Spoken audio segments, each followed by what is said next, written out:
यदि ताज़ा फलों में 80% पानी है और सूखे फलों में 10% पानी है तो 135 किलोग्राम ताज़ा फलों से कितने किलोग्राम सूखे फल प्राप्त होंगे, ये हमें बताना है दोस्तों इस सवाल को करने की आज मैं आपको बहुत ही आसान शॉर्ट ट्रिक बताने वाला हूँ। देखिए दोस्तों, सवाल में क्या बोला जा रहा है कि ताज़ा फलों में 80% पानी है और सूखे फलों में 10% पानी है। अब दोस्तों यहाँ पे ताज़ा फल और सूखे फल दोनों ही टाइप के फलों में क्या होता है, एक तो पानी होता है और एक ठोस पदार्थ होता है। ठीक है, तो यहाँ पे दोस्तों हम रेशो मेथड का यूज़ करेंगे जिसमें हम ठोस पदार्थ का रेशो निकालेंगे। ठीक है, तो देखिए यहाँ पे ताज़ा फलों में 80% पानी है तो ठोस पदार्थ कितना होगा, 100 में से 80 को घटा लेंगे तो यानी 20% ठोस पदार्थ होगा। ठीक है, तो मैं यहाँ पे ठोस पदार्थ लिख दूंगा 20%।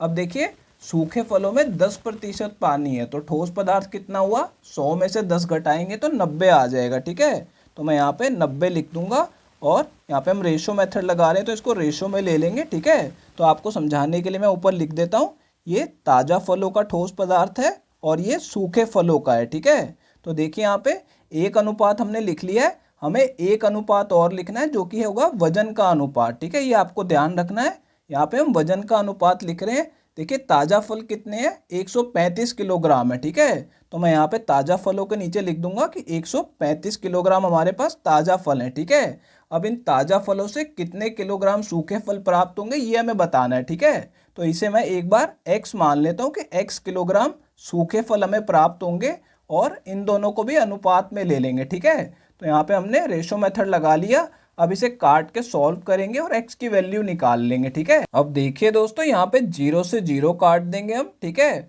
और 9 से इसे काटेंगे तो आपको पता होगा 15 नी में 135 होता है। ठीक है, तो मैं यहाँ पे इसे 9 से काटूंगा तो ये 15 पे कट जाएगा। ठीक है, यहाँ पे 1 बचेगा। अब देखिए दोस्तों यहाँ पे काटने के लिए और कुछ बचा नहीं है तो इन दोनों को गुणा कर लेंगे तो कितना आ जाएगा, x आ जाएगा और इन दोनों को गुणा करेंगे तो 30 आ जाएगा। ठीक है, तो यहाँ पे देखिए इस तरीके से हमारे पास x की वैल्यू आ गई। बीच में आपको बराबर का निशान लगा देना है, यानी कि हमने x किसे माना था, सूखे फलों के वजन को। ठीक है, यानी कि हमें कितने किलोग्राम सूखे फल प्राप्त होंगे, 30 किलोग्राम सूखे फल हमें प्राप्त होंगे।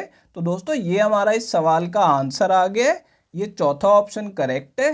आइए दोस्तों ये अगला सवाल देखते हैं। यदि ताज़ा फलों में 85% पानी है और सूखे फलों में 20% पानी है तो 21 किलोग्राम सूखे फल प्राप्त करने के लिए कितने किलोग्राम ताज़ा फल चाहिए, ये हमें बताना है दोस्तों।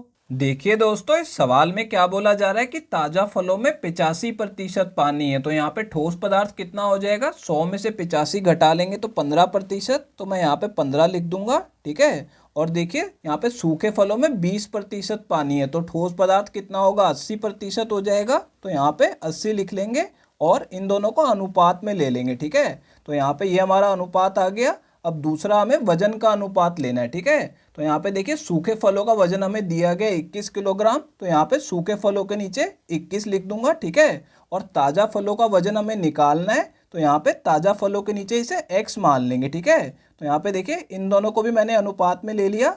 अब देखिए दोस्तों इन्हें काट के सॉल्व करेंगे और x की वैल्यू निकाल लेंगे। तो देखिए इन दोनों को मैं 5 से काट लूंगा तो इस तरफ 16 आ जाएगा और इस तरफ 3 आ जाएगा। ठीक है, अब देखिए आप ऊपर नीचे भी काट सकते हैं, तो 3 से मैं 21 को काटूंगा तो ये 7 पे कट जाएगा। ठीक है, अब देखिए इस तरफ काटने के लिए कुछ नहीं बचा तो नीचे x आ जाएगा और इन दोनों को गुणा करेंगे तो 16 सत्ते कितना आ जाएगा, 112 आ जाएगा। ठीक है, यानी कि x की वैल्यू कितनी आ गई, 112 किलोग्राम आ गई। यानी कि हमें कितने ताज़ा फल चाहिए होंगे, हमें 112 किलोग्राम ताज़ा फल चाहिए होंगे। तो दोस्तों ये हमारा इस सवाल का आंसर आ गया, ये दूसरा ऑप्शन करेक्ट है। दोस्तों अगर ये वीडियो आपको पसंद आई हो तो इसे लाइक कर दीजिए और दोस्तों अगर आप लोग चैनल पे नए हैं तो चैनल को सब्सक्राइब जरूर कर लीजिएगा और दोस्तों नोटिफिकेशन बेल को दबाना बिल्कुल मत भूलिएगा। तो दोस्तों इस वीडियो को यहीं ख़त्म करेंगे, आपसे मिलते हैं अब अगली वीडियो में।